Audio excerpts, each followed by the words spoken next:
आज के इस लेक्चर में हम स्टडी करने वाले हैं मैग्नेटिक मोमेंट। तो बच्चा, जैसे कि आप जानते हैं, हमने मैग्नेटिक मोमेंट के बारे में स्टडी किया था कि मैग्नेटिक मोमेंट होता है आपका आई इंटू ए, यानी कि current into area vector. But वहां पर अगर आपका कोई भी बॉडी यानी कि चार्ज अगर रोटेट करता हुआ है, तो उस केस में हमने मैग्नेटिक मोमेंट को स्टडी किया था आई इफेक्टिव इंटू एरिया, इस तरह से। मैग्नेटिक मोमेंट का डायरेक्शन एरिया वेक्टर के डायरेक्शन में आएगा, और एरिया वेक्टर का direction right hand thumb rule से लेंगे। यानी कि हम ओमेगा, अगर जिस डायरेक्शन में रोटेट हो रहा है चार्ज, पॉजिटिव चार्ज है, और जिस डायरेक्शन में रोटेट हो रहा है, तो उसी डायरेक्शन में राइट हैंड फिंगर्स कर्ल करेंगे, तो जो भी थंब का डायरेक्शन आएगा वो एरिया वेक्टर का डायरेक्शन आएगा। तो एक एग्जाम्पल के थ्रू इसको समझते हैं। तो यहां पर आपको एक नॉन कंडक्टिंग डिस्क दे रखी है। It is non conducting disc. Non non conducting disc दे रखा है जिस पर चार्ज क्यू है और radius R, and it has been rotated about it axis by angular velocity omega. Omega से इसको रोटेट कर दिया है। तो इसका मैग्नेटिक मोमेंट कितना होगा? तो बच्चों, अगर हम इसका टॉप व्यू देखें, यानी कि इसको ऊपर की तरफ से देखें, यहां से अगर आप देखोगे, यहां से देखोगे तो आपको ये इस तरह से नजर आएगी।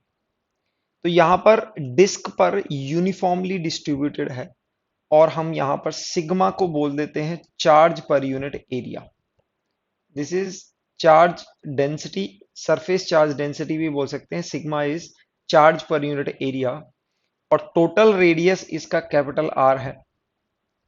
तो यहां पर हम क्या अज्यूम करेंगे कि लेट से the charge is uniformly distributed. तो जीरो से, सेंटर से आर डिस्टेंस पर एक छोटा सा हम एलिमेंट लेंगे, और उसकी थिकनेस होगी डी आर। तो ये हमें एक रिंग जैसा मिलेगा, जिसके ऊपर टोटल चार्ज हो गया है डी क्यू। चार्ज है आपका डी क्यू, ओके, और रेडियस है आपका आर। इट हैज बीन, अगर आप इसको पूरी डिस्क को ओमेगा से रोटेट करेंगे, यानी कि पूरी डिस्क को ओमेगा से रोटेट करेंगे, तो ये एलिमेंट भी ओमेगा से रोटेट होगा। तो हम इसका मैग्नेटिक मोमेंट निकालते हैं, और उसको इंटीग्रेट करके हम पूरी डिस्क का मैग्नेटिक मोमेंट निकाल सकते हैं। आगे बढ़ते हुए हम देखते हैं कि यहां पर dq कितना होगा। dq को हम लिख सकते हैं सिग्मा इंटू, यानी कि area of the element 2 pi r into d are. ये आपका चार्ज हो जाएगा। आर आपको दे रखा है, तो हम dm, यानी कि magnetic moment due to this element, हम क्या लिख सकते हैं? That is d q over t, यानी कि टी आप लिख सकते हो इसको टोटल टाइम पीरियड। ये क्या हो जाएगा आपका? आई इफेक्टिव हो जाएगा डी क्यू ओवर टी। हमने बात करी थी D q over over T time period, यानी कि एक रोटेशन का जो टाइम पीरियड है वो आपको करंट इफेक्टिव दे देगा, इफेक्टिव करंट दे देगा। और इसको आप 2 pi R, sorry, d q into t, ये आपका इफेक्टिव, और इसको एरिया से मल्टीप्लाई कर देंगे। एरिया से, आप एरिया से मल्टीप्लाई करेंगे तो एरिया कितना आएगा, यानी कि इसका एरिया कितना आएगा? This is pi are square. This is pi are square. अब बारी बारी से हम इनको पुट करते जाएंगे, यानी कि डीएम की वैल्यू, पहले तो हम डीक्यू की वैल्यू डालेंगे। डीक्यू की वैल्यू होगी 2 pi R sigma into 2 pi R d are, ये हो गई। टाइम पीरियड की वैल्यू 2 पाई बाई ओमेगा होगी, यानी कि 2 पाई नीचे और ओमेगा ये आया। और एरिया की वैल्यू आप पाई आर स्क्वायर लिख सकते हैं। सो आपके 2 पाई से 2 पाई कैंसिल हो जाएगा। आपके पास जो वैल्यू आने वाली है, this is sigma into omega, this is sigma into omega, omega भी आएगा, इंटू पाई, और ये r cube into d R.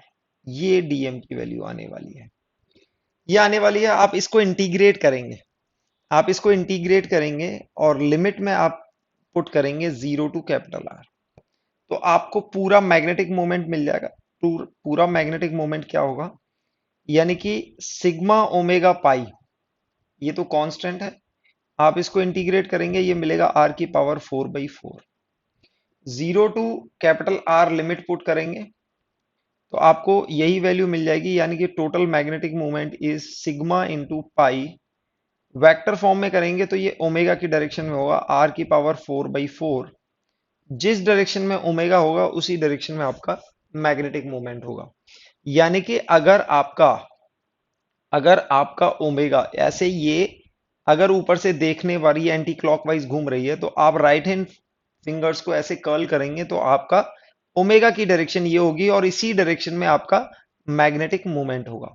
तो बच्चों ये कई बार ये सीधा क्वेश्चन पूछ लिया जाता है कि अगर एक डिस्क नॉन कंडक्टिंग डिस्क है और उसके ऊपर चार्ज टोटल क्यू है और उसको ओमेगा से रोटेट अगर कर दें तो उसका मैग्नेटिक मोमेंट कितना होगा, या उस कंडीशन में मैग्नेटिक मोमेंट और मैग्नेटिक फील्ड का इंटरेक्शन भी पूछ लिया जाता है। तो इसको हम चेंज करके देखते हैं क्यू के फॉर्म में।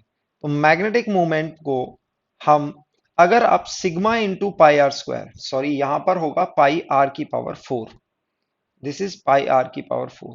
तो sigma into pi are square को अगर कॉमन ले ले तो आपके पास ये r square into omega vector by 4।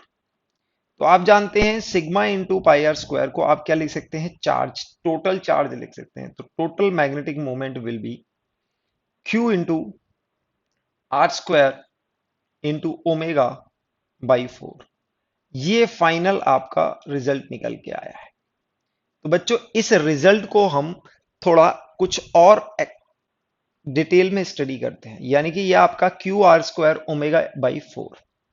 अब बच्चों यहां पर हम देखते हैं कि इसका कुछ एंगुलर मोमेंटम से एक रिलेशन होता है कि अगर डिस्क का, आप इस डिस्क का अगर एंगुलर मोमेंटम निकालने जाएं, एंगुलर मोमेंटम को बच्चों एल से रिप्रेजेंट करते हैं और एंगुलर मोमेंटम को बोलते हैं I into omega, where I क्या होता है, I is moment of inertia, this is moment of inertia, inertia, moment of inertia. तो आई की वैल्यू डिस्क के लिए अगर इस एक्सिस के अबाउट अगर लें आप, तो डिस्क की value moment of inertia I की वैल्यू होती है M R square, m are square by 2, ये वैल्यू होती है।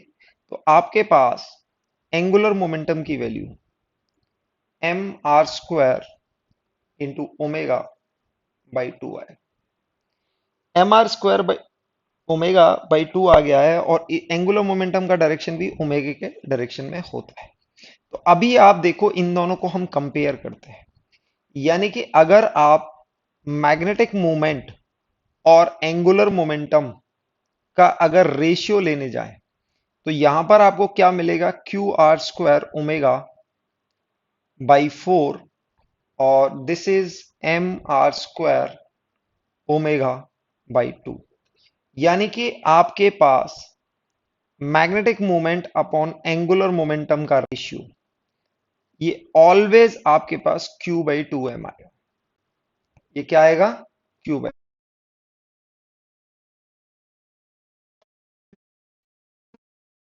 अगर आते हैं तो मैग्नेटिक मोमेंट निकालने के लिए भी ये फॉर्मूला काफी यूजफुल होता है।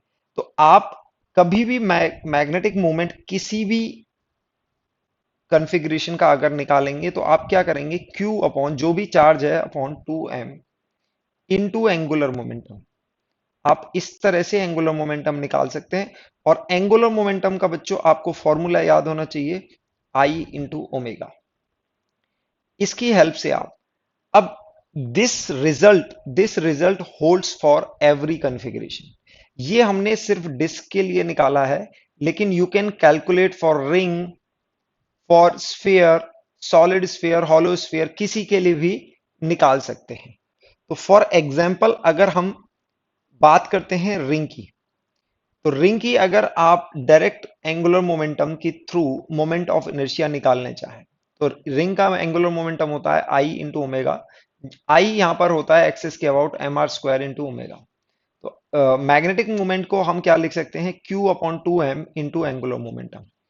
तो Q अपॉन 2m आप लिखेंगे, this will be equals to Q upon 2m और यहां पर m are square into omega. M से एम कैंसिल हो जाएगा, you will get this answer q are square omega by two. आप डायरेक्ट निकाल सकते हैं। फॉर एग्जाम्पल एक केस और है हमारे पास। लेट से आपने निकालना है सॉलिड स्फीयर का। You have the solid sphere and it contains the charge q. इसके ऊपर टोटल चार्ज क्यू है and the radius is given as r और इसका मास m है। वैसे हमें मास की जरूरत नहीं होती, हमें सिर्फ चार्ज की जरूरत होती है, क्योंकि मास का फैक्टर हमेशा कैंसिल हो जाएगा। तो हम यहां पर देखेंगे, अगर इसको ओमेगा से रोटेट किया जाता है तो magnetic moment can be written as q by two m, हमेशा ये फैक्टर होगा इनटू एंगुलर मोमेंटम। अब यहां पर एंगुलर मोमेंटम को हम कैसे लिखते हैं? Angular momentum can be written as I into omega equals to angular momentum. और बच्चों सॉलिड स्फीयर का आई जो होता है वो 2/5 एम आर स्क्वायर और ओमेगा को मल्टीप्लाई कर देंगे, ये आपका एंगुलर मोमेंटम आता है।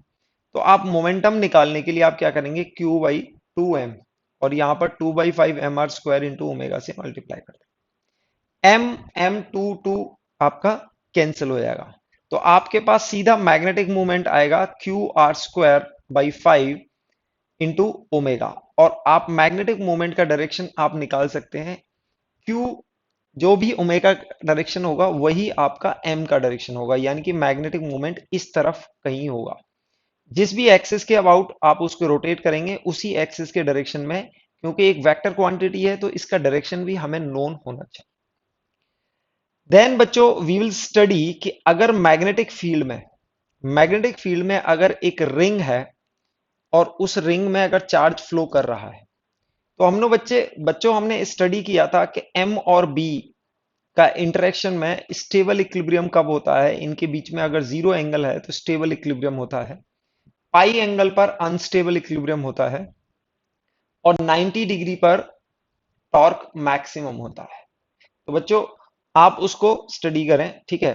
तो हमने टॉर्क बच्चों जो लिखा था, टॉर्क को हमने लिखा था एम क्रॉस बी, यानी कि सपोज करो यहां पर बी वेक्टर आपका राइट टू लेफ्ट दे रखा है और अगर रिंग ये है तो आपका, और इसमें चार्ज कैसा फ्लो कर रहा है? This is from outward to inward, इस तरह से फ्लो कर रहा है। तो आप देखेंगे आपका एम वेक्टर भी इस तरह आएगा। अगर रिंग को आपने थोड़ा सा ऐसे रोटेट कर दिया तो ये एम वेक्टर की डायरेक्शन ऐसी हो जाएगी। राइट हैंड थंब रूल से देखेंगे, आप राइट हैंड की फिंगर्स इस डायरेक्शन में कर्ल करेंगे तो आपका थंब आएगा इस डायरेक्शन में। तो जो भी थंब का डायरेक्शन होगा वो आपको किसका डायरेक्शन देगा? आपको एम वेक्टर का डायरेक्शन देगा। So this is your m vector, ये आपका एम वेक्टर आ गया और ये आपका बी वेक्टर आ गया। तो इन दोनों के बीच में एंगल थीटा है। एंगल थीटा आने के बाद we can write torque on this loop can be given as magnetic moment into magnetic field, यानी कि cross product m cross b. और टॉर्क को अगर इसका मोमेंट ऑफ इनर्शिया हम आई ले लें, टॉर्क को हम लिख सकते हैं आई इंटू अल्फा। टॉर्क को क्या लिख सकते हैं हम? आई इंटू अल्फा। और एम क्रॉस बी को हम लिख सकते हैं एम बी साइन थीटा। अब देखो जब भी ये स्टेबल इक्विलिब्रियम में होगा, एम और बी दोनों सेम डायरेक्शन में होंगे तो स्टेबल इक्विलिब्रियम में होगा। वहां से आपने थोड़ा सा थीटा डिस्प्लेस कर दिया। If theta is very small, अगर ये थीटा आपका स्मॉल है तो आप साइन थीटा को थीटा से रिलेट कर सकते हैं। तो आपके पास आ जाएगा I into alpha m into B into theta. तो ये सिर्फ स्टेबल इक्विलिब्रियम केस में होगा, तभी ये ऑसिलेट करेगा। तो बच्चों आपको ये इक्वेशन मिल जाती है एसएचएम की इक्वेशन, एंगुलर एसएचएम की इक्वेशन होती है। तो इसमें कैसे हम प्रोसीड करेंगे आप जरा देख लो। यहां पर अल्फा को हम लिखेंगे, यानी कि आई को हम डिवाइड कर देंगे एम बी से, ये हम आई यहां पर ले आएंगे आरएचएस में, और ये हो जाएगा m B by I into theta. अब you will see your alpha, यानी कि angular acceleration is proportional to angular displacement, और इस टर्म को हम कॉल करेंगे ओमेगा स्क्वायर। यानी कि ओमेगा की वैल्यू क्या होगी? M B by i. M क्या है? मैग्नेटिक मोमेंट, बी है मैग्नेटिक फील्ड, और ये है मोमेंट ऑफ इनर्शिया। तो बच्चों अगर ये आपको इक्वेशन मिल जाती है तो यहां से आप डायरेक्ट टाइम पीरियड लिख सकते हो। Time period will B 2 pi by omega, 2 पाई, और 1 बाई ओमेगा क्या होगा? आई बाई एम बी।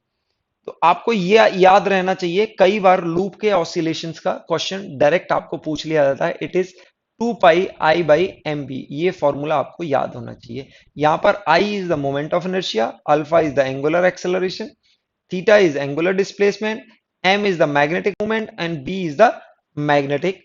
इसी पर बेस्ड कुछ क्वेश्चन देखते हैं। क्वेश्चन दिया हुआ है, दिस वाज आज इन 2020, a circular coil of moment of inertia. तो आप सबसे पहले मोमेंट ऑफ इनर्शिया लिख लेंगे, इसका 0.8 kg metre square, kg metre square. Okay, ये मोमेंट ऑफ इनर्शिया दे रखा है। अराउंड एनी डायमीटर, किसी भी डायमीटर के अराउंड आप सर्कुलर कॉइल का मोमेंट ऑफ इनर्शिया लेंगे तो ये आएगा। Is carrying current I to produce a magnetic moment, अगर इसमें आप देखेंगे तो magnetic moment is given as 20 ampere meter square. Okay. The coil is kept initially in vertical position. यानी कि कॉइल को कुछ ऐसे रखा गया है। ओके, कॉइल और मैग्नेटिक मोमेंट इसका इस डायरेक्शन में होगा। वेरी गुड, मैग्नेटिक मोमेंट इस डायरेक्शन में होगा, that is perpendicular to the plane of the coil. इसके बाद the coil can initially kept in, it can rotate freely around the horizontal diameter. Horizontal diameter के about, ये diameter यानी कि इसके अबाउट ये रोटेट कर सकती है, it can rotate around this.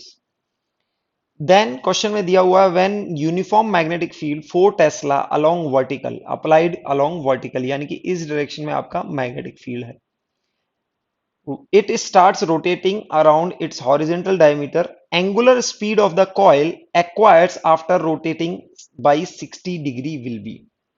यानी कि पहले हम मैग्नेटिक फील्ड बना लेते हैं, मैग्नेटिक फील्ड ऐसा होगा, मैग्नेटिक फील्ड ये होगा।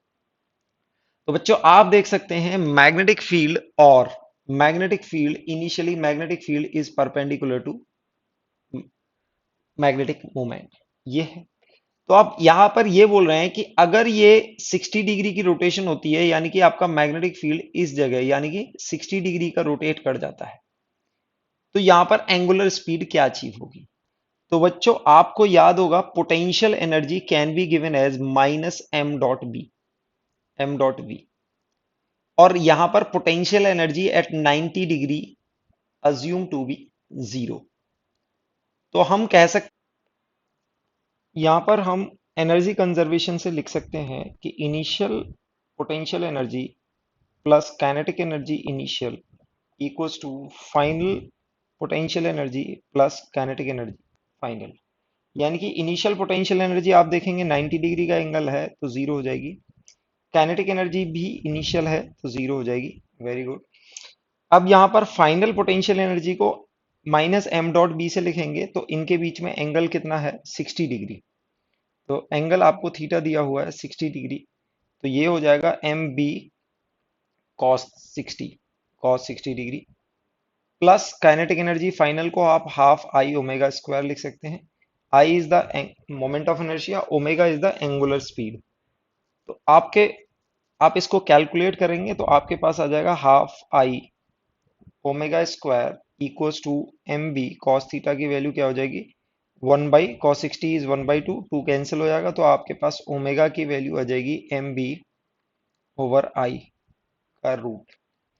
एम बी ओवर आई का रूट करेंगे, आपको एम की वैल्यू यहाँ पर यानी कि मैग्नेटिक मोमेंट की वैल्यू आपको 20 दे रखी है और बी की वैल्यू 4 दे रखी है, और यहाँ पर मोमेंट ऑफ इनर्शिया की वैल्यू 8। आप इसको कैलकुलेट करेंगे तो आपके पास आ जाएगा √100, यानी कि ओमेगा की वैल्यू होगी 10 रेडियन पर सेकेंड, ये वैल्यू होगी। तो बच्चों आपका आंसर आ गया है 10 रेडियन पर सेकेंड ए। बट बच्चों यहां पर आप एक चीज नोटिस करेंगे कि पहले 90 डिग्री पर था, मतलब मेरे अकॉर्डिंग यहां पर ये 10 डिग्री नहीं आंसर होना चाहिए, क्योंकि पहले ये बी के बीच में और एम के बीच में 90 डिग्री था, लेकिन क्वेश्चन में दे रखा है आफ्टर रोटेटिंग 60 डिग्री। आप किसी भी डायरेक्शन में 60 डिग्री अगर रोटेट करेंगे तो बी के बीच में और एम के बीच में एंगल 30 डिग्री रह जाएगा, ना कि 60 डिग्री हो। बट इन्होंने क्वेश्चन का सॉल्यूशन कुछ इस तरह से, जिस तरह से मैंने किया है, इन्होंने 60 डिग्री लेके और answer 10 degree radian, previous year question है। बट यहां पर आप देखेंगे कि द एंगल अगर आप दूसरी साइड में भी अगर करते हैं तो ये एंगल आपका 90 + 60 हो जाएगा, तो अगेन वो साइन 30 की वैल्यू वही आएगी। ओके, सॉरी, cos 30 की वैल्यू आएगी आप cos 90 प्लस 60 करेंगे तो ये आपके पास sin 60 की वैल्यू आएगी which is equals to cos 30 की वैल्यू। तो एक्चुअली इसमें रोटेटिंग वाई नहीं होना चाहिए, यहां पर होना चाहिए when angle between B vector and M vector is 60 degree, क्योंकि स्पेसिफिकली इन्होंने लिखा है कि initially coil is in vertical direction, तो आपका मैग्नेटिक मूवमेंट इस डायरेक्शन में होगा और मैग्नेटिक फील्ड इस डायरेक्शन में होगा। एनीवेज अगर आप इसको 60 डिग्री रोटेट करेंगे तो एनीवेज किसी भी डायरेक्शन में अगर 60 डिग्री रोटेट करेंगे तो ये एंगल या तो 30 होगा या फिर 150 होगा एम के और बी के बीच में। तो आप देखो यहां पर ये कॉस 60 की जगह या तो कॉस 30 आना चाहिए या साइन 60 आना चाहिए। तो आंसर आपका 10 रेडियन पर सेकेंड ना होके, बट ये प्रीवियस ईयर क्वेश्चन है और उसमें इसी आंसर को करेक्ट माना हुआ है, उसकी कैलकुलेशन कुछ इसी तरह से होंगी। नेक्स्ट क्वेश्चन देखते हैं। नेक्स्ट क्वेश्चन में ये स्ट्रेट फॉरवर्ड पूछा हुआ है। Thin circular disc of radius R is uniformly charged with density sigma, which is greater than 0 per unit area. The disk rotate about its axis. The uniform angular speed omega, the magnetic moment. तो बच्चों magnetic moment को आप direct लिख देंगे Q over 2m into angular momentum. तो यहां पर ये डिस्क है और डिस्क का आप लिखेंगे half M are square into omega. इस तरह से करेंगे तो ये कैंसिल हो जाएगा, तो आपके पास मैग्नेटिक मोमेंट आ जाएगा आपका Q R square into omega. But इन्होंने सिग्मा के टर्म में पूछा हुआ है। सिग्मा के टर्म में आप क्या करेंगे कि क्यू को आप लिख देंगे sigma into pi are square into are square omega by 4, sorry ये 4 आएगा, 4 आएगा। तो ये आपके पास आ जाएगा सिग्मा पाई आर की पावर 4 इंटू ओमेगा बाई 4। ये वैल्यू बच्चों ये थोड़ी देर पहले हमने भी इसकी डेरिवेशन करी थी, तो आपका option will be this pi R power 4 by 4 into sigma into omega. ये आपकी वैल्यू होगी करेक्ट आंसर। नेक्स्ट क्वेश्चन देखते हैं। Next question again direct straight forward इन्होंने पूछा हुआ है। A charge Q is spread uniformly over insulated loop of radius R if it is rotated with an angular speed omega with respect to the normal axis, then magnetic moment of the loop।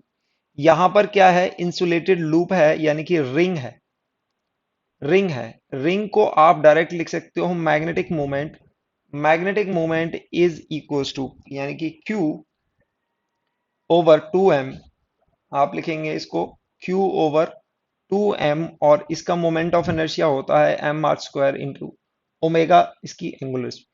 M से M cut जाएगा तो आपको magnetic moment एकदम आसानी से आप निकाल सकते हो, यानी कि इस फॉर्मूले से। तो आपका हो जाएगा Q R square omega by 2, यानी कि ए ऑप्शन आपका करेक्ट है। तो आप देख सकते हैं डायरेक्ट स्ट्रेट फॉरवर्ड ये क्वेश्चन आपको पूछे गए हैं। फिर आगे आता है क्वेश्चन। क्वेश्चन में दिया हुआ है a magnetic needle of this magnetic moment. आपको मैग्नेटिक मोमेंट गिवन है which is 6.7 into 10⁻⁻2 ampere metre square. Moment of inertia आपको गिवन है 7.5 into 10⁻⁻6। Okay, performing the SHM oscillation and magnetic field आपको दिया हुआ है 0.01 tesla. The time taken for 10 oscillation. तो आपको टाइम पीरियड किसका निकालना है, t इक्वल्स टू 10 ऑसिलेशन का टाइम पीरियड निकालना। तो बच्चों इसका फॉर्मूला हमने आपको डायरेक्ट बताया था 2 pi I over m B, 2 pi by omega. आप डायरेक्ट इस फॉर्मूले को यूज कर सकते हैं। तो आपके पास ये आ जाएगा 2 पाई, आई की वैल्यू आप रखेंगे, I is given as 7.5 into 10⁻⁻6 over 6.7 into 10⁻⁻2 और यहां पर b की वैल्यू 0.01।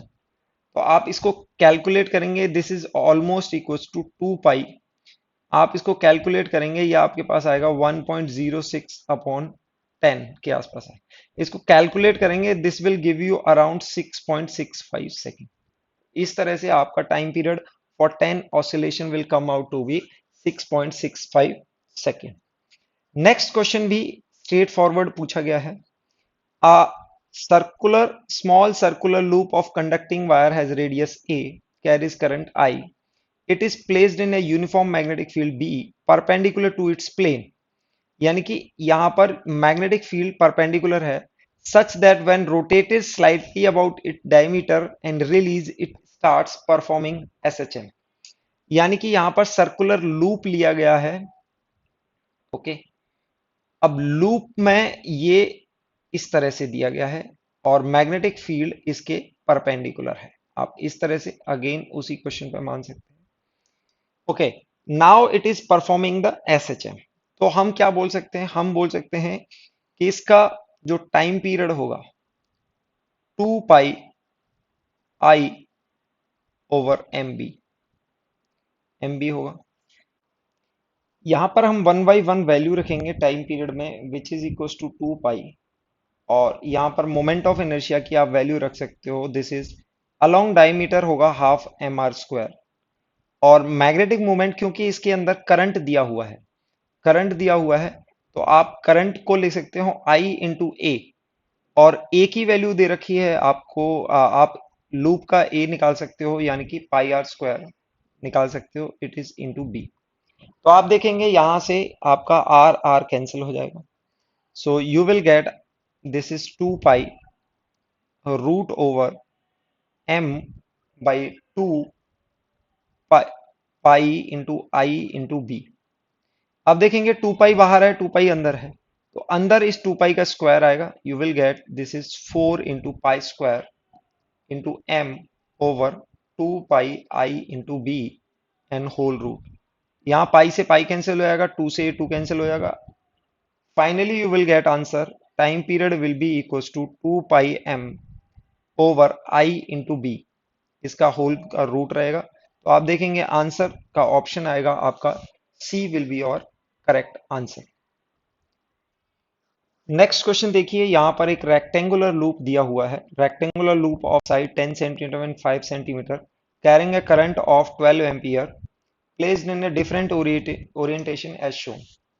अब यहां पर ऑप्शन देख लेते हैं, if there is a uniform magnetic field 0.3 tesla in positive z direction, positive z direction में है, in which orientation the loop will be in stable equilibrium and unstable equilibrium, यानी कि फर्स्ट आपको स्टेबल निकालना है और सेकंड आपको unstable निकालना है। तो बच्चों स्टेबल के लिए क्या होता है, एंगल 0 डिग्री होना चाहिए, अनस्टेबल के लिए एंगल पाई होना चाहिए।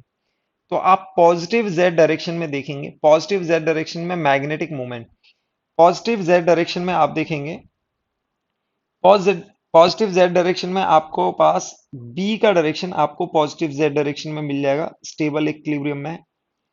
और यहां पर शायद फिगर में कुछ करेक्शन है, यानी कि यहां पर डी और बी एकदम आपको सेम फिगर दे रखी है, अदरवाइज ये होना चाहिए। तो यानी कि बी और डी ऑप्शन आपके आएंगे, यहां पर आप देख सकते हो एक ही ऑप्शन में आपके पास बी और डी है। तो अदरवाइज यहां पर फिगर में आपके क्या आना चाहिए, फिगर में कुछ इस तरह से करंट आना चाहिए था, इस तरह से करंट आना चाहिए था। अगर इस तरह से करंट होता, यानी कि अगर ऊपर से देखते हैं आप, ऊपर से देखते हैं तो यहां पर आपको कैसा दिखेगा, क्लॉकवाइज दिखेगा। क्लॉकवाइज दिखेगा तो मैग्नेटिक मोमेंट नीचे की तरफ हो जाएगा और आपका बी ऊपर है, ये तो यहाँ पर पाई एंगल हो जाएगा, और यहाँ पर आप देखेंगे कि यहाँ पर जीरो होगा। अदरवाइज आप देखेंगे यहाँ पर 90 डिग्री हो रहा है जेड के, और यहाँ पर भी 90 डिग्री हो रहा है जेड का और मैग्नेटिक मोमेंट में, तो they are not even in equilibrium. तो एनीवेज आंसर ए और सी तो हो ही नहीं सकता, तो बी और D is the only option, और आप देखेंगे ऑप्शन में सिर्फ डी है। यहाँ पर थोड़ा सा फिगर में अ, थोड़ा सा करेक्शन है, इसमें करंट कुछ इस तरह से आएगा, यानी कि ऊपर से देखने पर ये क्लॉकवाइज दिखेगा आपको, इसमें यहाँ पर ऊपर से देखने पर ये एंटी क्लॉकवाइज दिखेगा। So your A will be the correct option. Next question है, next question is very good question. यहाँ पर ये दिया हुआ है two axial, two axial coaxial solenoids of different radius, यानी कि आपको अ, दो आपको सोलेनॉइड दे रखी हैं, डिफरेंट रेडियस है, सेम करंट है, सेम डायरेक्शन में। F1 be the magnetic field on inner solenoid due to the outer one, and F2 be the magnetic force on outer solenoid due to inner one। तो आप देखो, अगर आप solenoid को कुछ इस तरह से कंसीडर कर रहे हैं कि एक सोलेनॉइड इस तरह से, इसमें करंट कुछ आई जा रहा है और इनर डायरेक्शन में, यानी कि इसके अंदर एक और सोलेनॉइड रख दिया और उसका करंट भी सेम डायरेक्शन। तो आपको पता है राइट हैंड थंब रूल से, अगर आप इस तरह से देखेंगे तो अपर यानी कि आउटर सोलेनॉइड की वजह से सेंटर पर magnetic field will be like this out of the board. अब सेंटर पर magnetic field out of the board है, आप देखेंगे किसी भी सेगमेंट पर करंट इस डायरेक्शन में जा रहा है, ये डीएल वेक्टर हो गया और मैग्नेटिक फील्ड आई है। तो यहां पर आप डीएल क्रॉस बी करेंगे, डीएल क्रॉस बी करेंगे तो आपका फोर्स कुछ इस डायरेक्शन में आएगा, हर सेगमेंट पर फोर्स ऊपर की डायरेक्शन में आएगा, हर सेगमेंट पर ऊपर की डायरेक्शन में आएगा। और आप देख सकते हो न्यूटन थर्ड लॉ से एक्शन रिएक्शन पेयर, आप इनर सोलेनॉइड आउटर सोलेनॉइड पर इनवर्ड फोर्स लगाएगी which will be equal to that force, यानी कि this is F1 and this is F2। तो आप देखेंगे this is radially outward and this is radially inward. But बच्चों आपको पता है कि F1 is radially outward, outward, and F2 is radially inward. Action reaction pair से होगा। बट यहां पर ऑप्शन में थोड़े से ट्रिक है, यानी F1 वेक्टर दिया हुआ है, ठीक है। F1 वेक्टर रेडियली आउटवर्ड एक ऑप्शन में दे रखा है, लेकिन वहां पर F2 जीरो दे रखा है, ओके। और F1 में उल्टा दे रखा है, यानी कि डी ऑप्शन में F1 इज रेडियली इनवर्ड और F2 vector is radially outward, but इसका उल्टा है। तो बच्चों यहां पर एक तो वेक्टर दे रखे हैं, तो वेक्टर अगर आप इसका वेक्टर सम निकालोगे तो क्योंकि ये रेडियली आउटवर्ड है, इसका वेक्टर सम जीरो होगा। तो यहां पर ऑप्शन बड़े ट्रिकी दे रखे हैं, F1 वेक्टर और F2 वेक्टर दोनों ही जीरो होंगे। बट जो डायरेक्शन अगर आप अगर किसी भी सेगमेंट पर अगर आप देखेंगे डायरेक्शन कहां होगी, रेडियली आउटवर्ड होगी और ये वाली रेडियल इनवर्ड होगी। बट पूरा वेक्टर का सम जीरो होगा, तो इसमें ऑप्शन बड़े ट्रिकी थे, तो इसका आंसर करेक्ट ऑप्शन सी होगा। नेक्स्ट क्वेश्चन, नेक्स्ट क्वेश्चन ये हम ऑलरेडी हम डिस्कस कर चुके हैं।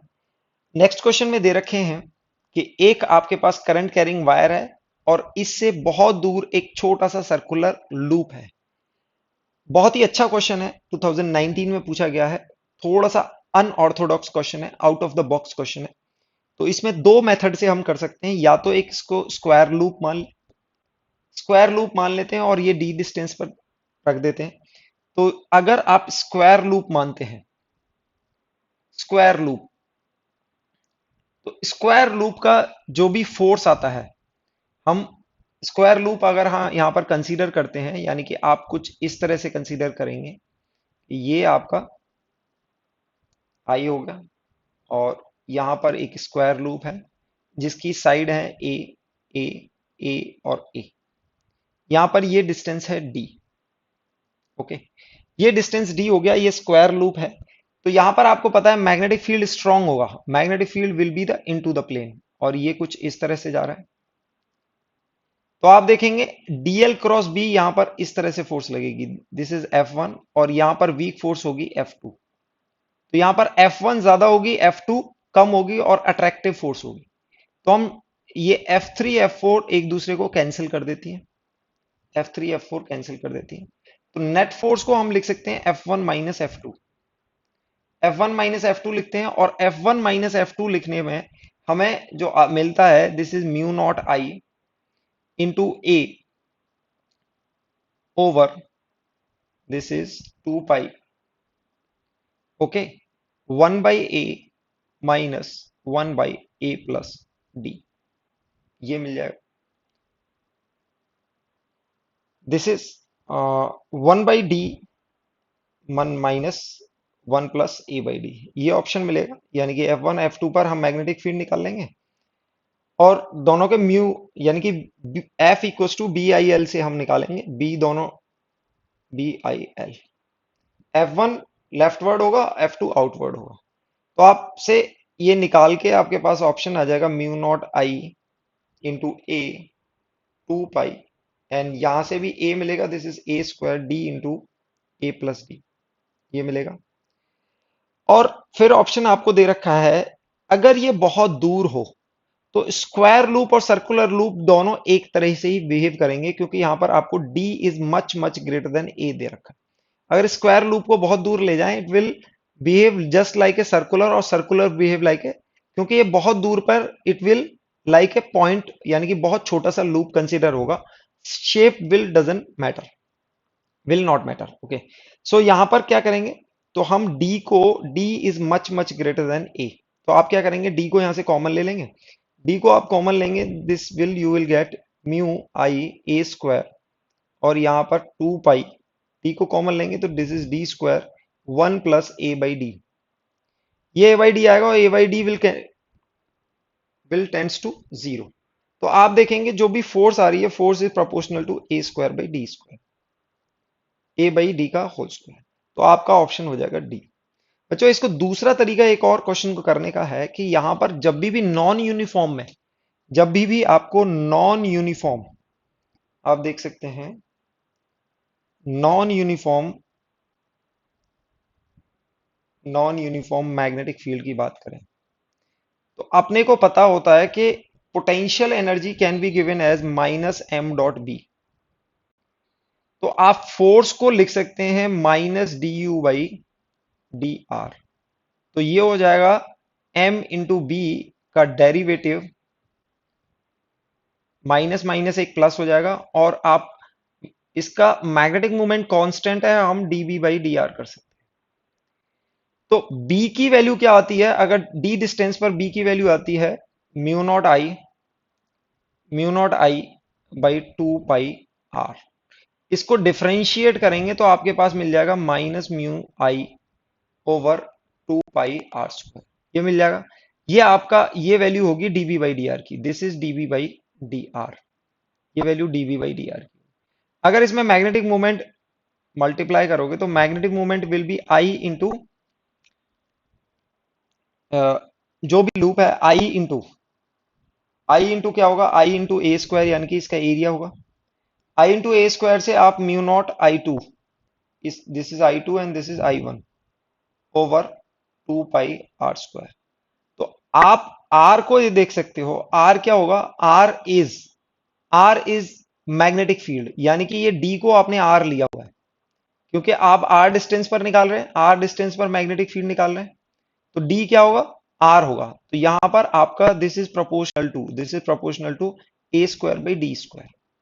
तो किसी भी डिस्टेंस डी पर आप क्या निकाल रहे हैं, मैग्नेटिक फील्ड निकाल रहे हैं, this is mu naught I by 2 pi D आएगा।